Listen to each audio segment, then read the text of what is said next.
Како што веќе најавив, со мене во студиото е Џемаил Саити, претседател на Сдруженијето на судии и член на Советот за реформи во правосудството.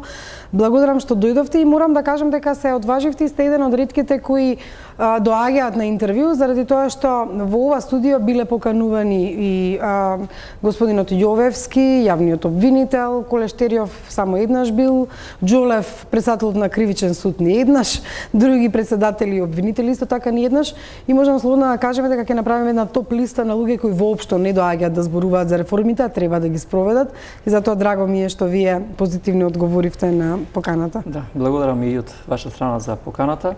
Ми е чест да присуствувам. Вие како телевизија имате доста релевантен пристап кон целиот процес на реформите во Република Македонија. Ние, впрочем и вие како пренесувачи, сме должни на јавноста да ги искажеме нашите ставови во однос на тоа кон што ја водиме државата во однос на овој сектор кој ние сме актери правосудството. Ви имате две функции што ви дава само повеќе тежина и повеќе работа, и сте врховен судија. Со оглед на тоа што во најавата кажав дека имаме мал рок, една од најбитните компоненти за добивање датум е правосудството. Што за вас е најбитно за да се почне процесот на реформа? Ако треба да ве стават на задача како што е сега, за толку кусur рок, што вие прво би одбрале дека мора да се направи за да почне процесот на реформи од некаде? Да, веќе почнавте вие.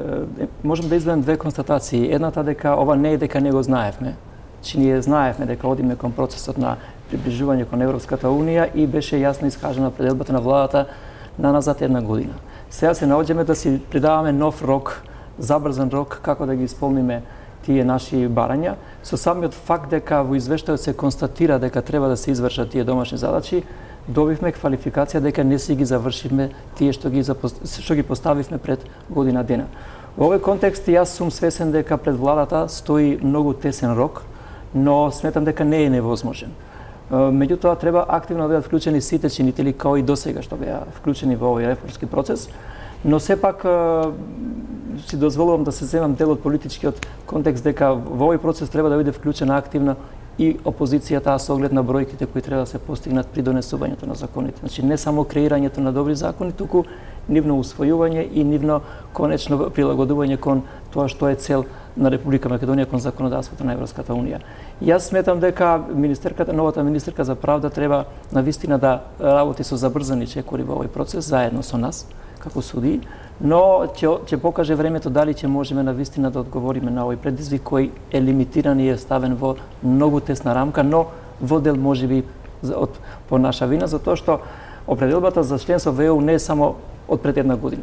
Ние повеќе години тежнееме кон тој процес и навистина тие ретерирања треба со забрзани чекори да ги отстраниме. Една е политичка волја за спроведување на процесот, меѓутоа друга е како вие внатре во судовите ќе делувате и во обвинителството, затоа што овие две власти се одвоени.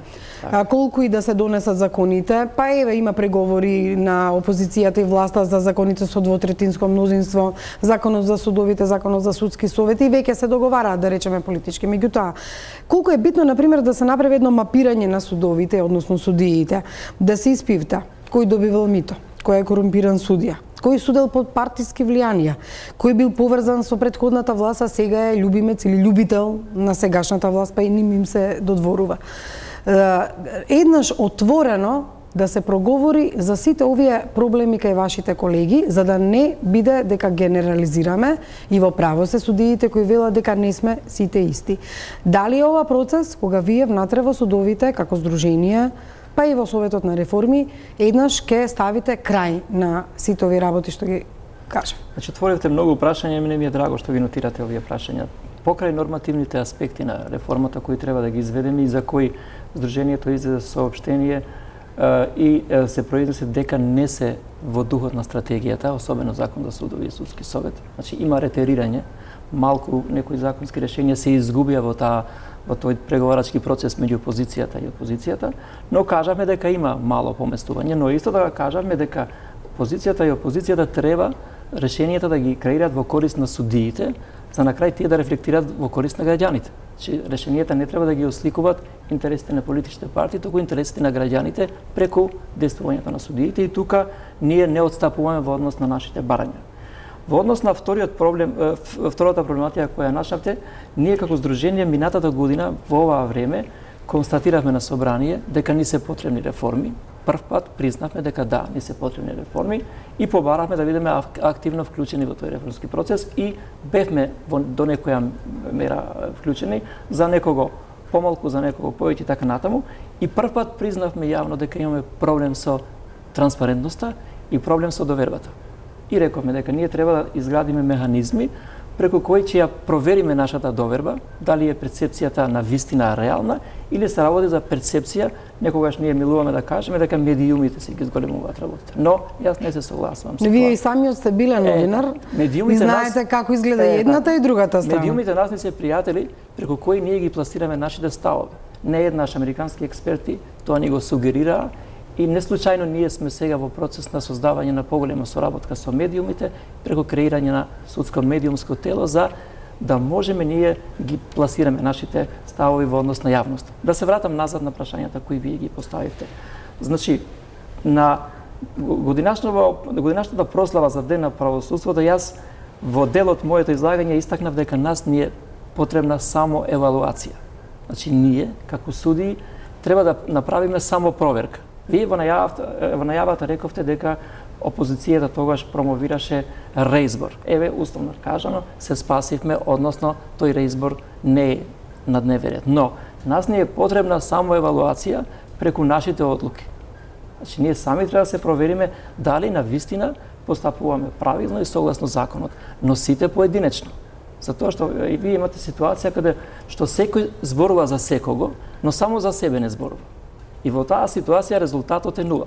Очекувањата се дека ќе се случи нешто, но ништо нема да се случи ако ние не тргнеме од самите себе си да се преиспитаме навечер што јас на вистина направив денеска за независно судство. Меѓутоа, ако не е таа задолжителна, никој нема да размисли, затоа што имал време за размислување, па не размислил. Так.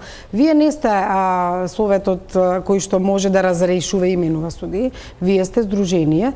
Меѓутоа, како ЕСНАФ, сигурно се грижите за вашиот имидж, за вашиот рейтинг, за довербата, како што велите вие. Так. Можно ли е, со оглед на тоа што велите дека и самите треба да се проверувате, здружението да биде поостро во однос на носењето на соопштенија, информации, изјави кон процесите каде што гледате дека некои судии се однесуваат недолично за професијата, дека се некои во рацете на власта, дека некои се уште се врзани со претходната власт. Може ли тоа да го смените? Од вас да почнете? Значи, ние се впуштиме малку во овој процес, но ќе се согласам дека тој процес е многу тежок да профилира финални решенија во однос на тоа. Значи, во многуте контакти што ги имавме со представници на едната заедница, меѓу кои господинот Прибе, ни беа поставени прашањата дали вие може да ги детектирате лошите постапувања или основно кажано судиите кои постапуваат надвор од законот. Ние кажавме дека до одредена фаза мерка можеме, но ние не сме инстанца кои ги има на располагање сите средства за да можеме тоа да го откриеме. Меѓутоа, морално ако вие, например, ние новинарите имаме суд на честа здружение новинари, како е пандан на вашето, ако вие дадете едно соопштение во кој некој ќе го опоменете дека морално не постапувал, етички не постапувал, значи дека секако ќе влие индиректно, не велам директно. Значи, ние го имаме телото за етика, која е во фаза на воспоставување и таа ќе произведува соопштенија во однос на етички прашања, но тука е многу рестриктивен пристапот за тоа што иницијативите кои потекнуваат треба да се лични и тука ќе работиме на измена во однос на тоа кога може да се произнесе телото. Прашањето околу доброто, лошото постапување е многу ризично да се навлезе како здружение, бидејќи одлуките на судовите ги преиспитуваат во иерархија како што се поставени судовите. Значи, основниот го проверува апелацијскиот, врховниот, па нашите одлуки од врховен подлежат на ревизија пред Европскиот суд и секако дека стручната јавност и ФЕЛА може да ја коментира. Ние имавме во овој изминат период неколку изјави во однос на барање на судии за нерегуларности при изборот. Се сеќавате на последниот избор пред Нова година, имаше неколку судии кои искажаа незадоволство и ние како управен одбор заседававме и го повикавме судскиот совет да ги почитува законските норми и критериуми поставени во однос на изборот, но без право да се навлезе многу во пресудување, затоа што сепак здружението во оваа фаза е еден конгломерат на интереси. Тука ќе се надоврзам на вашата претhodно кажана мисла. дали може да ги препознаете кој судија кон која политичка провиненција гравитира и така натаму. И во овој сегмент тешко е да се навлезе во однос на тоа кој на вистина и дали некој да гравитира во однос на политички припадности. Генерално јас на неколку пати и преку соопштение на управен одбор изразивме загриженост за евентуалниот клиентелистички пристап на моите колеги, вклучувајќи ме и мене. Сметам дека тој повик и многу други повици, повикот на стручната јавност, медиумскиот притисок условно кажано, сите се тие коректори кои доведуваат до корекции во функционирањето на судовите, но сепак си задржувам за право да кажам дека судиите треба да се автономни во своите постапувања во рамките на овластувањата кои ги имаат, со целосно изграден капацитет интелектуален и со цврст интегритет во однос на можните странични влијанија при постапувањето. Овој процес знам дека ќе биде тежок, но пристапните преговори ова го барат. Ова е едно од клучните елементи кои го барат покрај нормативата. Ако одиме во однос на тоа дека и измените во законот за судовите во однос на оценката на судовите е променет, односно на судиите, тогаш ќе видиме дека има во однос на оценувањето. Например, колкав треба да биде просекот. Во измените се предлага да се задржи познавање на јазиците. Со законските измени се врши усогласување со измените и дополнувањето со Законот за судски совет во однос на начинот на оценување на судиите, до прецизирање на одредбата за содржината на програмата за работа.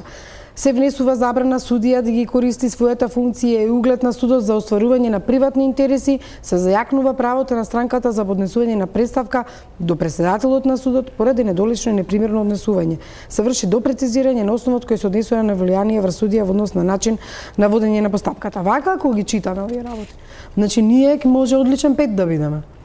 Меѓутоа, јас пак ќе кажам, во нашите емисии, во нашите вести, постојано, значи нема ден да немаме предмет од судот, во кој што граѓанинот ќе каже дека некој постапувал пристрасно, дека некој судија земал мито, дека некој друг судија судел поради тоа што е сопруга, керка, внука на некој член на политичка партија или самиот бил претходно. Значи, едно е напишаното на хартија, ова е сосема во ред, друго е реалноста. Значи, јас сакам да се произнесам по двете работи.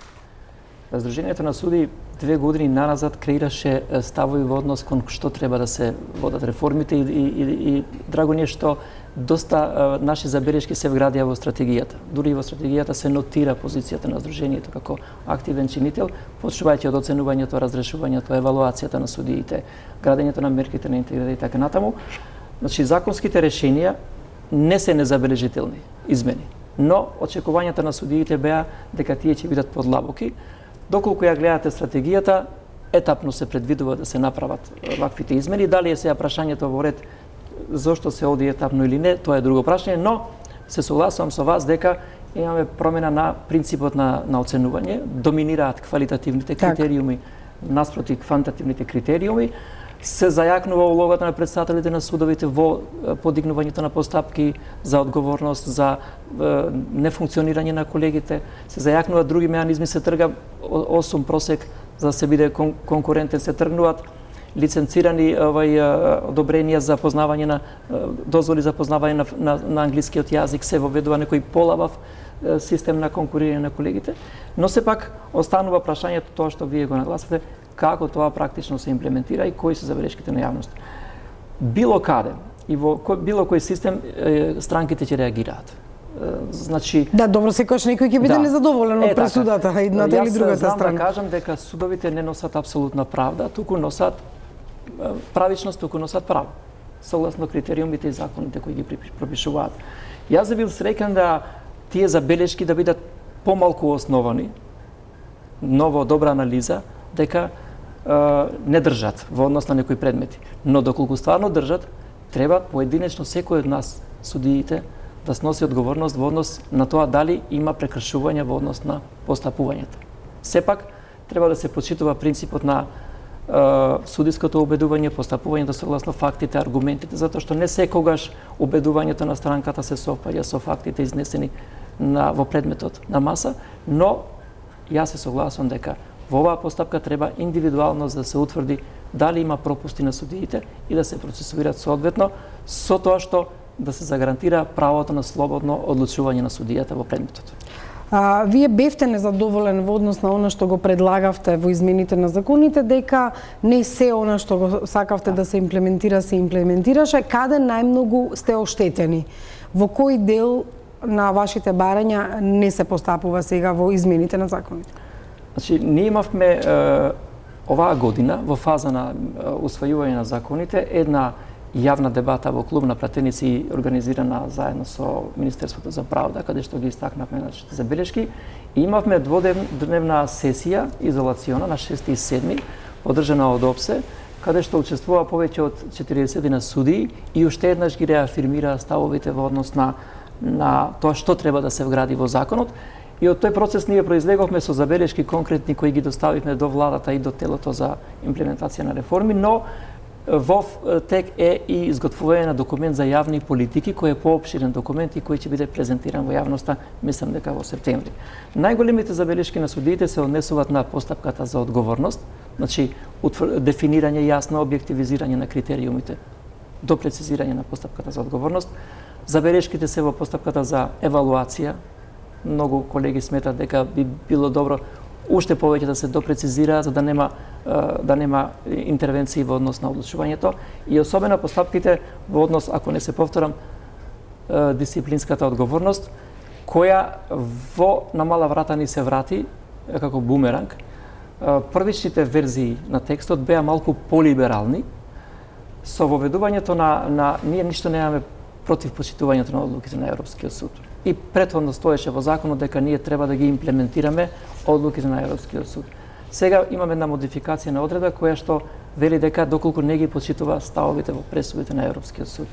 Ние ги анализираме доста време пресудите на Европскиот суд и отворено јавно ќе кажам и на неколку пати сум истакнал дека не секогаш пресудите на Европскиот суд се конзистентни. И тие знаат да ретерираат и да менуваат ставови. А само да се надоврзам, кога сме кај Европскиот суд, последниот пример за постапувањето по укажувањето на она како се суди во Европа е случајот со Грција и пресудата што ја донесе Грчкиот врховен суд во однос на Груевски и Бошковски. Но таму имате и сосема и друга ситуација во однос на нашата ситуација. И сега факт е дека некои ќе се повикува и се повикуваат останатите што овде им се суди на таа одлука. Ете, тоа е директен еден пример каде што Грција употреби една тоа е пример одредба, каде што односно аболицијата или како закана за колегите судии дека доколку вие не почитувате некоја одлука на Европскиот суд, вие може да бидете разрешени. И судиите се сите едногласни. Сега тука е дилемата, може ли да се случи такво нешто? Да. Значи на судијата што сега ќе му пресуди... Ако го има во законот тоа како основ, теоретски и практички е можен. До сега, за информација за граѓаните, никој не е разрешен по основ на непочитување на пресудите на Европскиот суд. Тоа е многу интересна ситуација што се наметна по ослободувањето на Груевски и Бошковски од Врховниот суд во Грција. Сега, доколку е така дека не се почитува одлука на Европски суд, ќе се повикаат обвинетите за истото дело и се повикуваат и може на судијата да му се случи да биде разрешен. Значи, овдека имате еден друг процес пред разрешувањето. Значи, ја ги следам повикувањата во тие процеси на таа одлука и постапувањата на судиите. Но ставете се вие во ситуација на судија како тоа психолошки делува на вас. Дали значи амблок одлука на Европскиот суд би било за вас утре загрозувачка или пак не. Затоа сметавме ние дека таквата ригидна одредба делува директно или индиректно врз стабилноста и интегритетот на судијата при одлучувањето. Одредбата втора која беше ставена да не се искористи, да не се злоупотреби судиската функција за лични цели. Јас имам надградба да предавам на било кој факултет. Дали утре ако јас добивам часови на некој од факултетите, значи дека тоа го добивам благодарение на искористувањето на судиската функција. Може некој да каже да. Не е допрецизирано што значи тоа. Така, тоа се многу ригидни одредби, но јас се согласувам дека мора да бидат направени отстапки и усогласувања, но и во соопштението ние повикуваме не на штета на судиите, затоа што таквите одлуки на штета на судиите се одразуваат на финалниот корисник на судските услуги. Тоа се граѓаните. Затоа сметам дека навистина треба да се донесат решенија кои ќе ги предвидат и најможните сфери мали на влијанија врз независноста и сигурноста на судиите при постапувањето. Кога ќе ги прочитате одредбите ви делуваат не многу важни и не многу суштински, но при имплементацијата ќе најдете 1001 причина да кажете дека тие се загрозувачки во однос на независноста на судиите. Она пак од друга страна што ви дава поголема одговорност е затоа што се наоѓате и во телото за реформи. И овие реформи што ќе следуваат. Меѓутоа, имате две работи. Од една страна, како здружение, треба да ги заштитите тие од вашата фела и секако да бидете во нивни интерес, сте вие председател.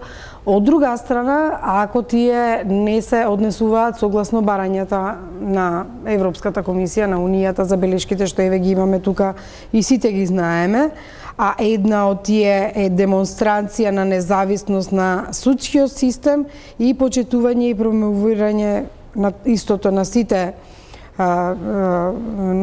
на секаде, промоција дисциплина на судиите.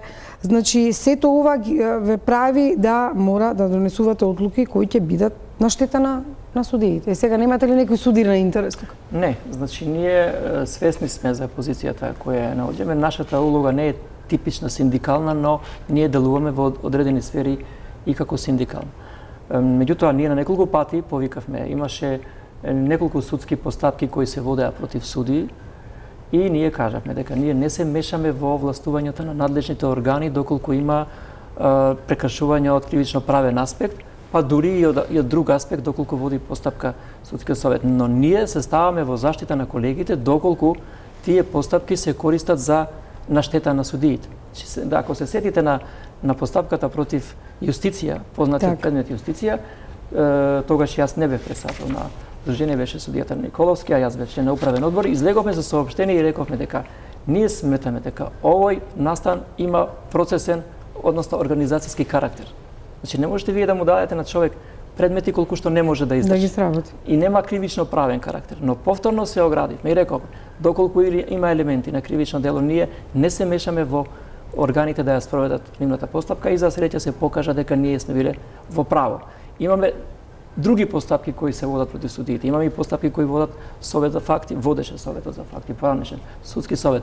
Ние не забрануваме, не протестираме за водење на постапки против судиите, но ние бараме тие постапки прво да се водат согласно пропишаните процедури, во најбрз можен рок да се завршат, бидејќи тие се рефлектуираат вкупно врз судството и да ја имаат премисата на доверливост во степен кој е дозволив. Значи не можете вие цело време да манипулирате со факти за судија кој се уште ја има условно речено синтагмата на презумцијата на невиност, односно судија кој постапува по предмети. Со тоа што вие постапувате, го доведувате во прашање, ја доведувате и довербата на граѓаните кон ова. И во таа ситуација ние неколку пати сме реагирале како здружение. Јас знам дека имаме хетерогена структура која има различни провиниенции, било политички, било други провиниенции и се обидуваме да балансираме колку е можно повеќе во интерес на тоа што значи целина во однос на функционирање.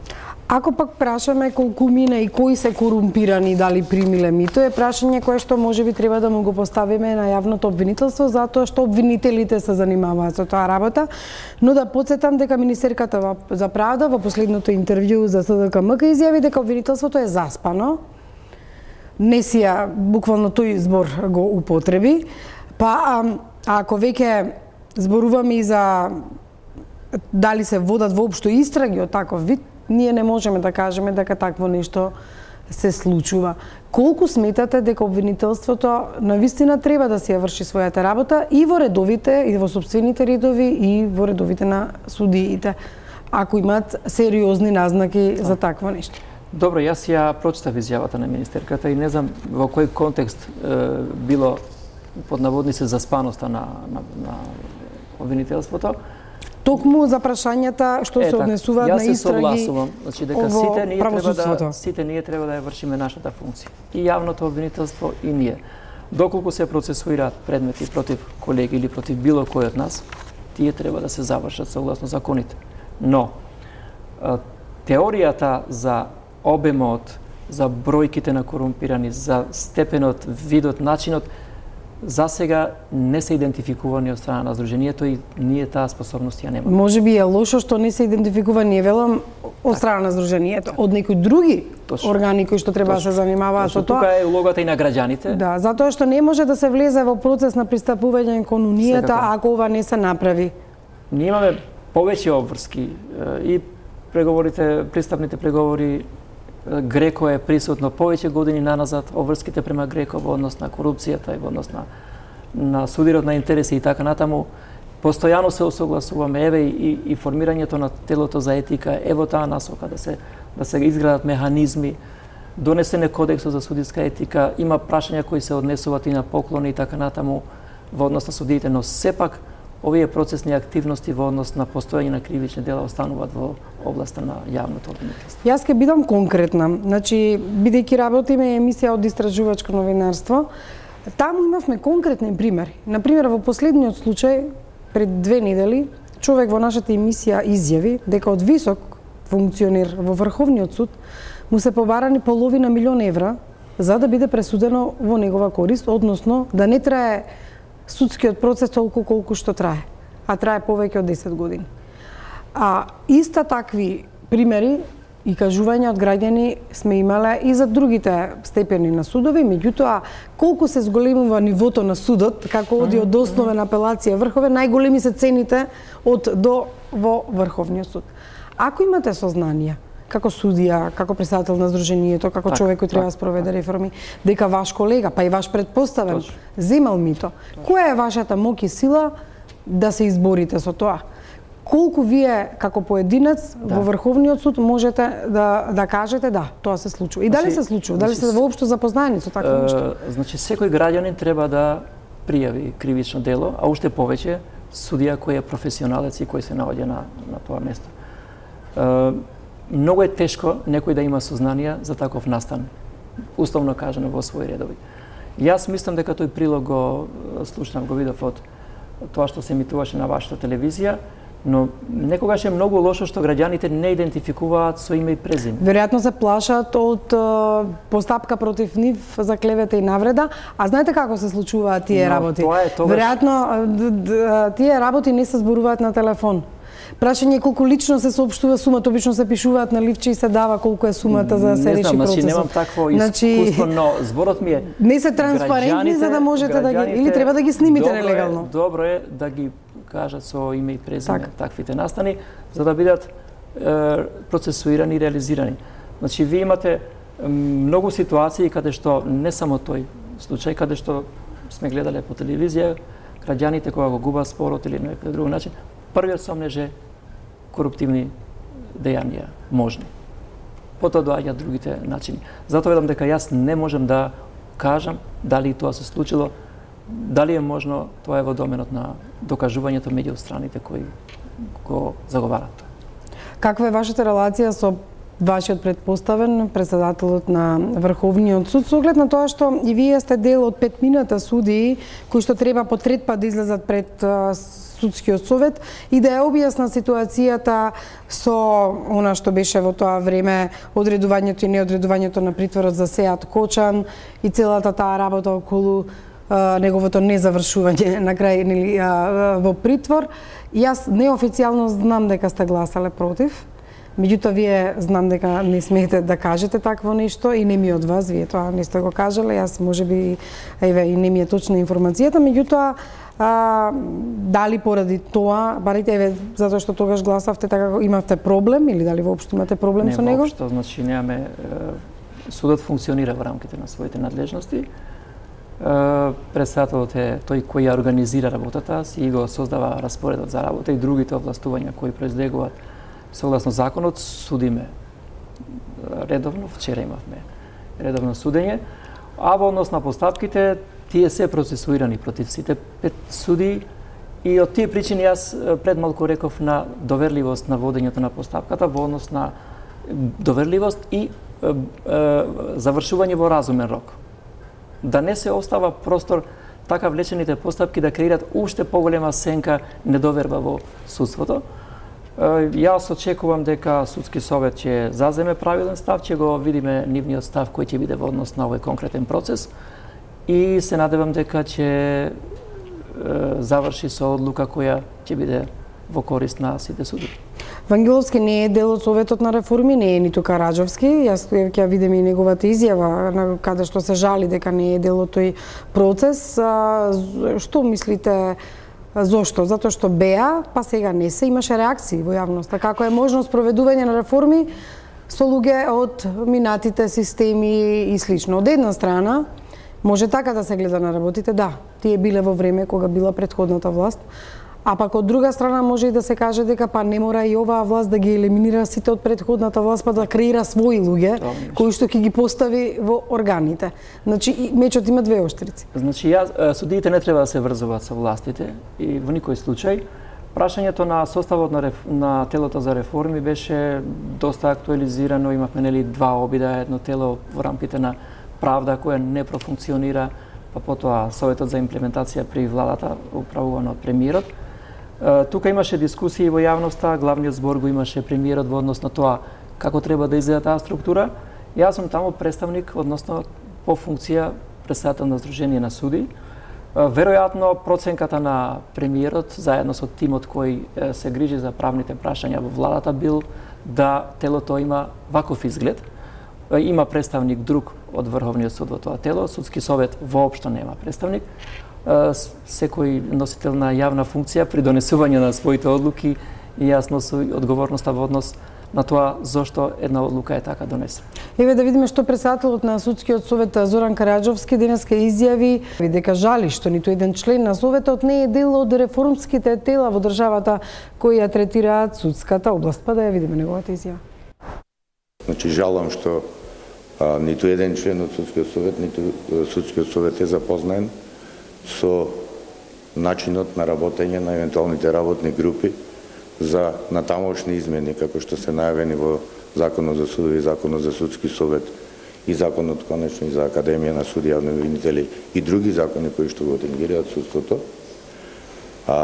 Жалам поради тоа и сметам дека е потребно поголема инклузивност да има од наша страна, бидејќи директно заинтересирани и директно практикуваме работењето со тие закони, особено со Законот за судски совет и Законот за судови. Јас апелирав и претходно пред изборот на министерката и по претходниот министер и кога беше во оставка, дека се согласуваме, значи, за конкретна ситуација за целта на стратегијата за реформи во правосудниот сектор за окрупнување на помалите судови, значи кратко речено за и ќе разбере јавноста. Меѓутоа беше одговорено тоа што заменикот, тоа ќе биде можда 19-та, можда 2020 година. Тоа е доцна. Според мене со ваквиот начин и на функционирање и на министерството и на судовите со овие средства и кадровски ресурси што ги имаме, тоа е доцна. И затоа апелирав тоа да се направи порано. Денеска бесте сведоци на кој начин мораме да пополнуваме, да делегираме суди од еден во друг суд, бидејќи остануваме со судови кои што имаат само еден судија, а од друга страна сите завршени кандидати од Академијата за суди јавни обвинители досега се веќе избрани, така што немаме нови кадри, а следната генерација, дури конкретно првата половина од идната година ќе бидат завршени. Значи, повторно и јавно апелирам тоа поитно да се решава. Јас знам дека се работи за закон за судови, кој што се донесува со двотретинско мнозинство, меѓутоа убеден сум дека интересот е конечно и на државата, и на судството, и на сите реформи кон кои се стреми и државата, и ние ги поддржуваме во интерес на целиот скрининг процес кој што ќе го врши Европска комисија врз судството и врз другите државни органи. Дали тука имате притисоци, бидејќи поранешниот премиер Груевски велеше дека Кацарска треба да го осуди за возбот да добие шефовска позиција во апелациониот суд? Значи, јас лично немам притисок, а дали има конкретната судивка што ја спомнавте, ќе прашате неја. Ја апелирам до сите суди да не подлегнуваат доколку има евентуални притисоци, сите кои што сме судии знаеме како треба да се одговори на било каков вид на притисок и како да се справиме со тоа. Ако тоа не го знаеме, не треба да бидеме судии. Ова беше изјавата на Зоран Караджовски, претседател на Судскиот совет, и тој кажа за основниот проблем, а тоа е дека нема суди. Нема суди со завршена академија, тоа значи дека нема и суди по судовите. Она што не успеавте да го смените уште е дека треба можеби да се смени законот во делот на тоа дека тие мора да имаат завршена академија. Да. И дали е возможно да попуштат во однос на ова прашање. Имаше предлози 50-50 да бидат. Меѓутоа и тука е сега прашањето, зашто па некој да се мачи во академија, кога може да биде и без академија некој друг примен, и тоа навистина јас не знам каква формула би можела да се најде. Ние имаме став околу ова не само како здружение, туку и како суди, но и владата во однос на, бидејќи учествувавме во работата. И при процесот на усагласувањето на стратегијата во Брисел, ние преговаравме во однос на мал број колеги кои би влегле надвор од академијата во судските редови. Дури мислевме дека постигнавме некоја согласност околу 30%, но од извештајот од скринингот што беше направен од оценската мисија за академијата, функционирањето на академијата, кој ми пристигна мене непосредно пред да влезам на оваа емисија, а за кој треба да ставиме забелешки, произлегува дека воопшто нема согласност да се отвори вентилот на судии кои би биле избрани надвор од академијата со образложение дека ние не сме ги убедиле доволно во таа потреба, но не само изјавата на господинот Караджовски и сите други параметри, статистики укажуваат дека тоа е потребно, бидејќи бројките тоа го покажуваат, а процесот на креирање на судии со генерацијата што е во тек, и таа да се заврши јутре, не може да ги задоволи потребите на судиите. Како да ги убедите, да ги однесете ли во судовите, да кажете ли дека, значи, што по вас би било, како би можеле да ги разубедите? Или како е во другите држави? Преговори до крај. Значи, навистина ние мора да ги убедиме дека тоа можеби не треба да биде трајно решение, туку решение кое ќе ги задоволи потребите во овој момент. И такви решенија не се невозможни.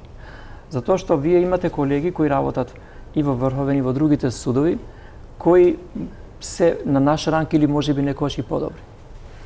Сега, тие колеги имаат можеби повеќе години од еден студент кој сега излегува факултетот и не може да последи таква настава во академијата, затоа што тоа е биолошки процес кој не го дозволува. Штета е тие колеги да не се искористат во овој процес каде што е потребно, има потреба. И затоа ние ќе настојуваме и натаму да ги убедиме, еве и во предлог за белешките кои ќе ги ставиме овие денови, повторно ќе го реактивизираме прашањето дека тоа е потребно, а потребата се докажува преку бројките кои ги дава и Судскиот совет. Еве на терен, мојата колешка Елена Ивановска беше и не се само суди, и обвинители нема. Так. Еве како е во Крива Паланка, каде што нема обвинител кој доаѓа да му ја заврши работата, исто како и судиите кои се делегирани во други судови за да можат да одат да работат. Кои се можните решенија? Да ја видиме незината репортажа. Станча Јовановска е една од тројцата вработени во обвинителството во Крива Паланка, во кое повеќе од 2 години нема ниту обвинител, ниту шеф на ова обвинителство. Таа е стручен соработник, но обвинител кој води истраги, подпишува обвинение и застапува предмети во судница, доаѓа од Кумановското основно обвинителство. Канцеларијата на главниот обвинител во Крива Паланка е 2,5 години празна. Последен кој седел во неа е обвинителот Љубомир Лапе, кој бил вршител на должност, но од септември 2015 специјалната обвинителка Катица Јанева го зема во својот тим. Последен обвинител од Крива Паланка кој водел предмети е пензионираната обвинителка Радка Гоговска. Незиното име се уште стои на канцеларијата, но вратата е заклучена, затоа што немало кој да ја наследи. Од декември 2015 Марко Зврлевски ги овластил обвинителите од Кумановското обвинителство да ги водат предметите и во Крива Паланка. Ова обвинителство е со основна надлежност, односно за кривични дела за кои може да се изрече затворска казна до 5 години и во моментот има 191 активен предмет. Судницата наменета за кривични предмети во Кривопаланичкиот суд денеска беше празна. Во еден ден, најчесто во четврток, основниот суд во Крива Паланка закажува по повеќе судења за кривични предмети. И тогаш обвинителите од Куманово доаѓаат и ги застапуваат предметите пред овој суд. За разлика од празните ходници и тивката атмосфера во Крива Паланка, во Кумановското обвинителство просторот е претесен за сите вработени. Теута Бедиу Рамадани, Освен што е шеф на Кумановското обвинителство, го води и она во Крива Паланка. Вели се трудат да не дојде до одолговлекување на предметите, поради недостаток на обвинители. 5 работни денови во неделата, еден ден иде за Крива Паланка, за да компензираме времето тука да не останува нешто неизработено. Ние работиме и после работно време, јас лично работам и после работно време, или за викенд доаѓам или у сабота или недела, тие работите што можат да почекат, да ги завршам тогаш, за да не се одразува тоа во ажурност или во професионалност. Тоа го правиме, значи вонредни напори даваме да не се одразува во професионалност пред се, па после и во ажурност. На огласите за обвинител во Крива Паланка никој не се јавува веќе подолго време. Проблемот надлежните го лоцираат во тоа што обвинители за основните обвинителства се бираат само од кандидатите кои завршиле Академија за суди и обвинители. Но сите кои досега завршиле се веќе избрани во обвинителствата или судовите. Нема слободни кандидати сега за сега, значи се очекуваат овие сега моментално што су во Академија, се очекуваат негде у јуни наредна година да завршуваат све со испити и да стигнат до тој степен да конкурираат за обвинител. Сега за сега воопшто немаме кандидати. Меѓутоа, доколку се промени тој закон, стручни соработници имаме. Токму стручните соработници од цела држава покренаа петиција со која бараат измени на законот, односно да можат и тие кои имаат долги години искуство и им се десна рака на обвинителите и судиите да бидат избрани за суди и обвинители. Велат владата ги заобиколила во стратегијата за реформи. А престрогите критериуми за голем дел од стручните соработници биле пречка да влезат во Академија, па предлагаат да се овозможи со посебни услови. Предлагаме и бараме, значи за да се избираат за суди и за јавни обвинители од редот на стручните соработници од судовите и од јавното обвинителство во Република Македонија. Од причина што значи сепак станува збор за кадар кој што е спремен, значи за судија и за јавен обвинител и никој не го спори тоа, никој не негира ниту институција, ниту некој омаловажува некои правници или некои други, значи од другите категории, меѓутоа сепак се работи за кадар кој што работи веќе по долго време по институциите, значи по судовите, по јавните обвинителства, кој што веќе имаат значи искуство и мислам дека и стажот и годините значи искуство во судовите е многу битен фактор за напредок во судството и во јавното обвинителство, впрочем значи за целото правосудство зборам. Но обвинителствата имаат и други проблеми. Од Кумановското обвинителство се пожалија дека освен тоа што имаат 5 испразнети обвинителски места, обвинителите немаат дактилографки, немаат доволен простор да ги складираат материјалите, а канцелариите се преполни, вели Рамадани. Да ги прашате сите обвинители поединечно, сите су фрустрирани со вакви услови. Прво од недостатокот на овие кадри што ги спомнам, а посебно и за условите на објектот каде што работиме. Значи, ние сме натрупани по тројица, по двојца обвинители, еден стручен соработник или приправник во една канцеларија, каде што се води истрагата. Во тој дел, тоа е како посебно прашање и на тоа работиме да го регулираме тоа прашање. Според систематизацијата на обвинителството, низ државата испразнети се 41 место за обвинители, а недостаток има и за суди, се пожали од судскиот совет. Од Министерството за правда велат дека засега не се работи на законски измени, со кои, освен од Академија, судско-обвинителски кадар би се бирали од други места. Велат се чека извештајот на оценската мисија на Европската комисија и препораките и забелешките што ќе произлезат. Досега од Европската унија се залага Академијата да биде единствена точка од каде ќе се станува судија или обвинител. Еве, вака е во Паланка, значи и нема ниту обвинители, во исти кош сте ставени заедно со колегите обвинители во однос на Академијата. Дали мислите дека што поскоро ќе ви одговорат? Од друга страна, имате ли европски искуства по ова прашање како е таму решено? Например, едно од прашањата е поврзано со пензионирањето и стажот на судиите. Јас заради емисијата го прочитав оно што се случува во Полска и со проблемите што ги имаат со Европската унија во однос на барањето за поместување на границата за пензионирање. Од една страна, ако сакаме да се ослободиме од нефункционални судии, тоа не знам чека се возрастни, може да се пропише по закон дека на 64 години ќе одат во пензија, а не на 67 или 66. Од друга страна, пак тоа може да се свати како ослободување од голем број на судии, а немање нови генерации кои ќе ги заменат. Значи, едното со другото е поврзано. Прашањето на пензионирањето е актуелно и кај нас. Например, многу колеги не се согласуваат да одат пензија на 64, но има и некоја оправданост за тоа што вие праќате во пензија судија кој се култивирал со години и не е лесно да се култивира еден судија, да биде толку во таа фаза искусен, но Повторно се надоврзувам на вашето што го кажавте.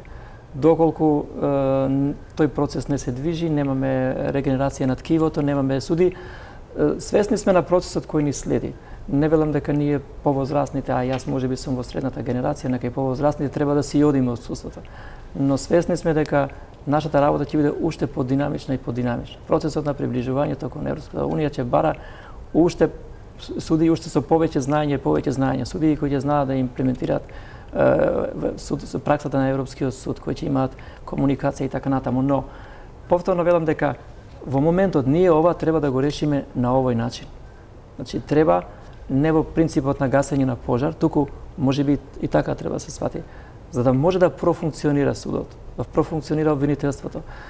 Значи ќе се вратам на изјавата на министерката заспано обвинителство. Можеби во дел се должи и на оваа категорија, на немање, не знам кој е минусот во обвинителството. Затоа сметам дека ние треба да државата треба да се избори да интервенира во оваа фаза, да се премости оваа ситуација.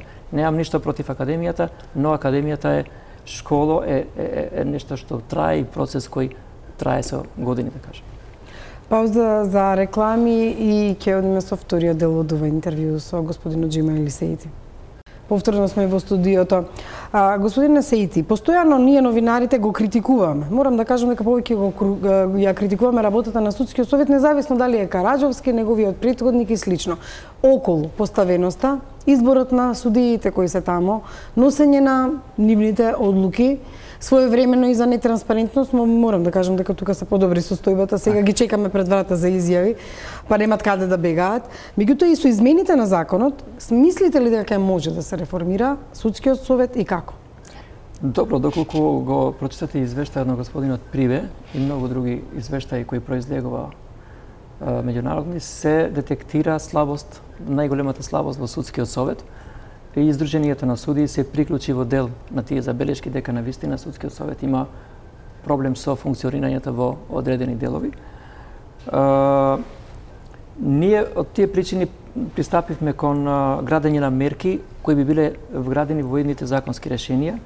Во едни од заклучоците кои ги усвоивме денови на правосудство 2017 и Охридската конференција меѓународна која беше одржана исто така 2017, заклучивме дека треба да се изградат прво механизми за одговорност на членовите на Судскиот совет.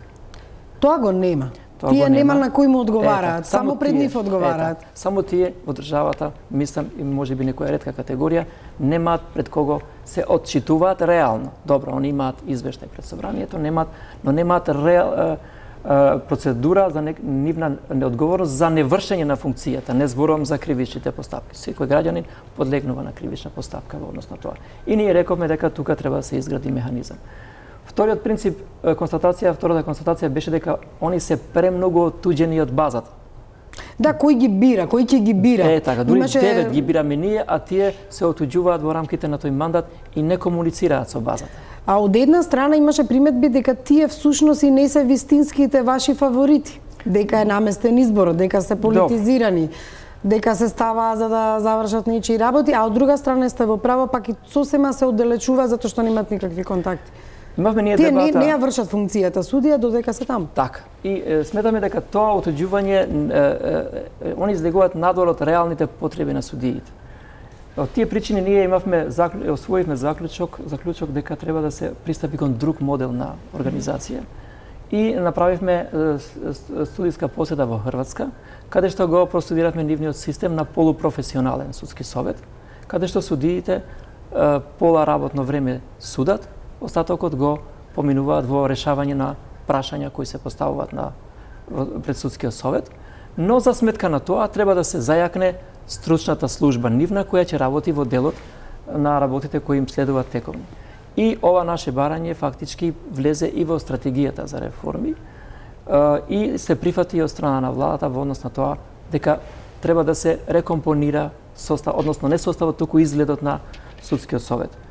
Прашањето е во тоа кога ќе почнат да се изградат конкретни решенија во законот и како тие финално ќе изгледат.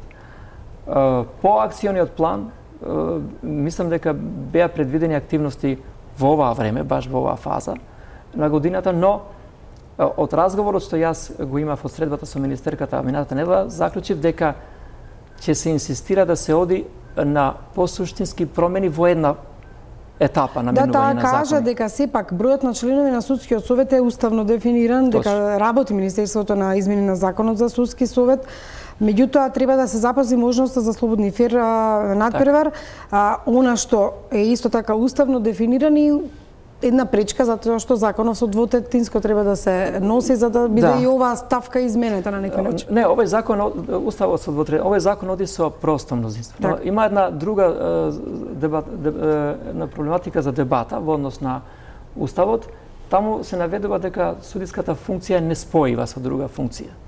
Сега прашањето е доколку јас како судија бидам во судски совет, дали вршам друга функција и дали е тоа неспојиво. По мене не. Не се прекршува уставниот принцип, затоа што и таа функција се врши во рамките на судиската функција. Како член би имало изземање доколку се работи за негов предмет? Точно. Или за во рамките на самата содржина судиска функција и влегува во една иста плата. Значи, вие имате таа плата како судија, а работното време е поделено во однос на постапувањето. Пола норма, пола постапувате во однос на активности кои ги имате. Јас не велам дека е лесно да се имплементира ова решение, но сигурен сум дека можеме да го имплементираме. Со тоа ќе постигнеме поблиска соработка со членовите на судскиот совет, затоа што он после седницата, ако донел крива одлука, треба утре да седне во иста просторија со мене и да ми објасни зошто донел одлука која што е необјаснета или која што не е права. Затоа сметаме дека тука ќе се појачат тие механизми на самоконтрола меѓу себе и така натаму, и судскиот совет конечно ќе ја добие и функцијата на заштитник на судиите. Во права смисла, заштитник од притисоци и гарант заедно со Врховниот суд на независно постапување. Затоа што многу мина функцијата на судски совет ја сваѓа како функција за избор, оценување и разрешување. Но судскиот совет треба да има и функцијата на гарант на независноста на функционирањето, како еден од предусловите за независност. Ама за тоа треба и тие да се независни, за да можат така да одлучуваат. И тоа е прашање индивидуално кое што ние треба да го изградиме, прашање на интегритет. Она што беше актуелно беше истрагата околу употребата на АКМИСот во однос на извештајот, распоредувањето на предметите и во судовите. Значи имаше проблеми и во Врховниот суд и во останатите судови. Сметате ли, дали имавте вие сознанија и дали вие на своја кожа сте осетиле дека некој предмет не ви е даден или распореден заради тоа што сте вие джимаили саите, а не некој друг? Ќе тргнам од последното, не ми се верува, затоа што или пак не сум ја имал таа способност да уочам, затоа што тоа е еден комплексен систем, а судиите имаат парцијален пристап до АКМИС, судиите кои постапуваат. Значи, јас имам одредени операции кои се однесуваат на моите предмети, тоа е прифаќањето, верификацијата и така натаму, движењето, и не можам да кажам. Во однос на извештајот, исто така, граѓаните ќе немаат прецизно произнесување од мене, затоа што јас го немам видено извештајот за кои судови се однесуваат забелешките. Знам дека во рамките на Врховниот суд има формирано една друга комисија која исто така се бави со испитувањето на АКМИСот. Јас не сум член на таа комисија, но останува да секој од надлежните институции ја врши својата работа. И тие што ја направија истрагата, и обвинителството и судски совет доколку има сознанија за прекршување. Ќе се вратам на атековните судења. Знаеме дека судиите се независни, не може никој да им влијае на одлуката, меѓутоа многу е битно кој предмет каде ќе биде распореден, повторно поврзано директно или индиректно со АКМИСот. Во моментов распореден е предметот за 27 април кај судијката Кацарска. Веќе се во тек предметите кои работеше СЈО и тие се во постапка. Сметате ли дека тука сепак има одредена политика? Зошто? На тоа каде и кој судија ќе суди зависи од распоредот што го прават претседателите на судовите. И сведоци бевме минатата година какви се проблеми имаше околу распоредот во кривичниот суд, а да не зборувам дури и кај вас. Што не се направи све екзибиции за да се види кои членови ќе бидат меѓу вас петмината. Сега извинете, ама така беше во однос на гласањето за Сеат Кочан. Значи, тој директно може да влие во однос на тоа каде ќе се падне некој предмет и тоа се повторно политички влијанија. Од друга страна, ако се даде толкова моќ на представителите на судовите како што ќе бидат измените на законот, на вистина е многу битно да не се направи, да се отсече таа папочна врска помеѓу политиката и судиите. Да, во овој контекст можам да нагласам две работи, дека јас останува да верувам во објективноста на АКМИСот, бидејќи ја немам целата слика. Во тој контекст ги кажавте и некои наши измени на распоредите. Морам да нагласам дека владата се обиде преку измените во законот за судовите да ги санкционира овие евентуални злоупотреби, така што во членот 21, а се однесува на 72, воспостави одредби за одговорност на председателот на судот и во однос на непочитувањето на АКМИСот и во однос на распоредите кои би можело да се направат. Така да имате тука повреда на одредбите за измена на годишниот распоред. Државата уочи, односно владата уочи дека овој проблем треба да се пресретне и на нормативен план. И затоа сметам дека тој што ќе се нафати да биде председател во иднина треба да има во предвид две работи.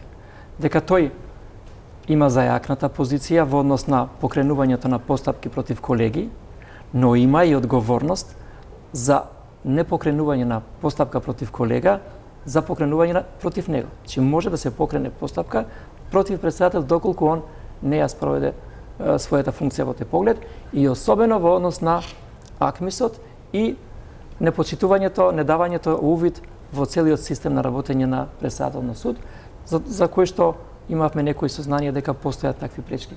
Сметам дека доколку има повреди на АКМИСот, на функционирањето, со оваа одредба ќе се придонесе кон намалување на тие повреди. Сепак, јас не сум експерт по технологии и така натаму, оставам простор да може да има злоупотреби при распределбата, но тоа не би можел да го докажам и да го кажам на кој начин. Меѓу другото и за случајот Кацарска, што сметам дека тој случај не е надвор од распоредот, а она е распоредена во тој. Не, апсолутно немам таква намера. Но ние јас немам целосна контрола кој е бројот на предметот, како се циркулираат и така натаму. Она што е интересно дека од кога ќе заврши функцијата на некој министер или друга владина институција со која раководел, многу често одат во судството. И вие лично имавте такво искуство. Од министер станавте судија, претходно се занимававте и со други работи, станавте судија, сега сте врховен судија. И многумина се како вас, од политичките партии кои се сега обвинители, суди. Јас тука малце сум скептик. Не ме сваќате лично и немам намера, не препознавам кај вас лично, меѓутоа генерално, кога ќе слушнам, а јас ги знам функционерите 25 години, поминале низ политичката сцена и кога ќе видам некој обвинител за што размислувал и одлучувал, некој судија, имам скепса, особено ако се работи за случај во кој што директно или индиректно е вмешан политичар. Како ова го коментирате? Треба ли можеби од една страна не може да се стави забрана да не конкурираат за суди и обвинители, ама од друга страна тој багаж се го носите со себе? Добро, со новите измени и решенијата кои ги заговараме со академијата веќе тука овој проблем завршува во иднина, но сега ќе збориме за досегашното. Факт е дека има колеги, таа бројка не е кој знае колку голема, но е видлива, уочлива, затоа што кога ќе видите судија кој бил во политиката, веднаш остава товар на некое време на действување во едни други околности, но повторно ќе ве повторам, не можете вие да еден човек кој бил министер можеби во многу помлади години да му кажете дека вас ви се недостапни сите ваши функции во иднина, но по мене е најбитно да се почитуваат принципите, основните услови дали ги исполнува и како ќе постапува. Инаку јас не сакам да зборам за мене повеќе, јас 15 на години бев и во адвокатурата и во многу други работи, но судбината сакаше да сум во оваа состојба. Се надевам дека сите колеги кои го поминаа овој пат ќе се придржат или ќе се придржиме кон тоа што значи објективно судство, судење согласно законите, со целосен интегритет и подложни на било која постапка на проверба на проверба во однос на нашето постапување. Се надевам дека сите колеги зрело размислуваат во однос на тоа дали ќе бидат можеби продолжена рака на политички влијанија, сегмент на влијание и така натаму.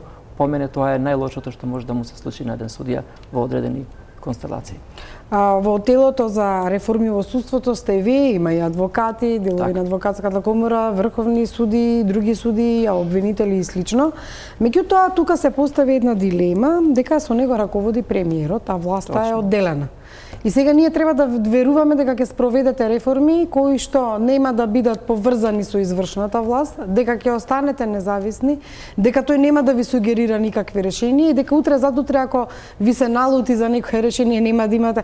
Разбирате, многу беше и навистина со право критикувано според мене, се обидоа да направат едно тело со професори поголемо и слично, меѓутоа тоа не успеа и не профункционира воопшто.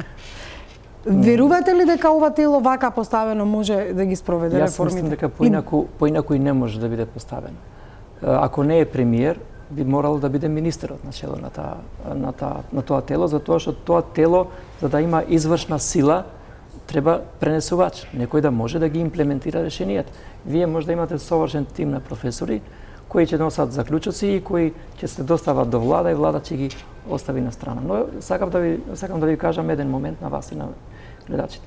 Не секогаш ние се согласуваме со ставовите во телото со извршната власт. Имаме многу различни расправи, дури мислам дека во едно или двете соопштенија кои одеа преку владата се прикажува тој различен пристап во однос на реформите. Јас како представник на Сдруженијето, кој ме поддржаа и останатите колеги судии кои се по функција од апелацијни и основен суд, но и обвинителот и специјалното обвинител, дека некои од решенијата кои се договараат со опозицијата не се најсоодветни за позицијата на судиите. И тука таа разлика остана. Но владата е таа која ги имплементира политиките во однос на донесувањето на законите. Кога последен пат сте се состанале со премиерот? Кога последен пат сте бил тој дел од ова тело?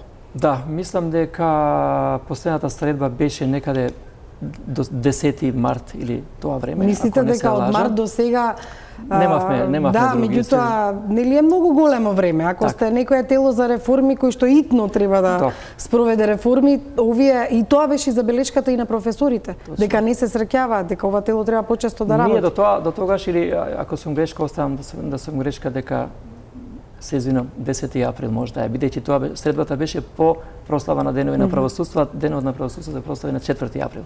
Значи, таквите средби до тогаш одеа на 2 недели или евентуално на 20 на дена. Сега на 2 месеци. Сега на 2 месеци, веројатно, но прашањето е дека тогаш беа подинамични активностите во однос на хармонизацијата на овие два закона и се гледавме почесто. Но не значи дека сега све е завршено и треба да престане активноста на телото. Последната средба беа промовирани некои видувања во однос на кривично законодавство од странски експерти и разговаравме за тие прашања, но сметам дека за сега го држам ставот дека се гледаме, не сме многу назад во однос на тоа дека имаме ретко средби организирани. Се надам повеќе ќе се гледате со оглед на тоа што ве притискаат рокови. Ова е извештајот на комисијата во однос на судството и не е една страница, туку се повеќе забелешки кои што дел од нив јас ги прочитав. Вака на око само ако треба да ги препознавам се најмалку 6, а ги има многу повеќе. Дали мислите дека ќе стасате да го направите тоа што од вас се очекува? Знаете зошто? Ако политички ако има референдум, ако тој е успешен, ако Македонија го направи тоа што политички треба да го направи, и ако остане сега на вашата власт, на судската, заедно со извршната, да не ги спроведе реформите и да се донесе извештај во кој што Македонија ќе биде негативен за Македонија, мислам дека не можете на работа да си отидете од граѓаните, дека ќе бидете блокирани. Доколку настапуваме како политичар, би рекле мораме, но доколку настапуваме од реалистички причини и погледи, би можело да ги спроведеме доколку добро се организираат капацитетите на владата и сите други ресурси во државата.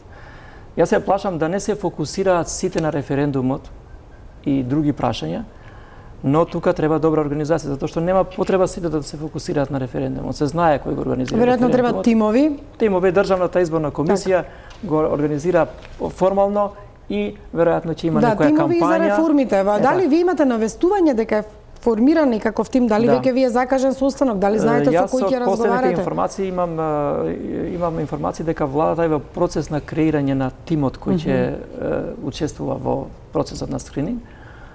Се надевам дека во тој тим ќе има и делот од праксата, покрај политичарите, науката, но најголемиот дел сигурно треба да произлегува од стручњаци, затоа што треба да се одговори на конкретни прашања. Значи нема тука да има прашања, ние имаме волја, ние имаме желба, ние сме определени. Туку мора прашање по прашање да се одговори пред нив. И затоа сметам дека тој тим ќе може паралелно да функционира во однос на референдумот. Референдумот е друго прашање, но останува сепак владата да ги дисперзира овие капацитети и да може успешно да ги промовира. Ние стоиме на располагање. Значи судството, здруженијето ќе притиска да биде поддршка. Но повторно останува процесот владата, не заборавајќи ја и опозицијата како дел на луѓето кои треба да учествуваат при гласањето на законите. Господин Сети, ви благодарам што бевте дел од топ тема на ваша страна. Јас мислам дека ни предстои период на многу вакви дискусии, можеби повеќе дебати со вашите колеги од различните области, кажав и на почетокот, од обвинителството, од Советот на Судскиот совет, Советот на обвинители и слично, затоа што овој процес не е процес кој може да го направи еден човек и само едно тело. Се надевам. Благодарам и на вас. Благодарам за вниманието. Останете со програмите на тело.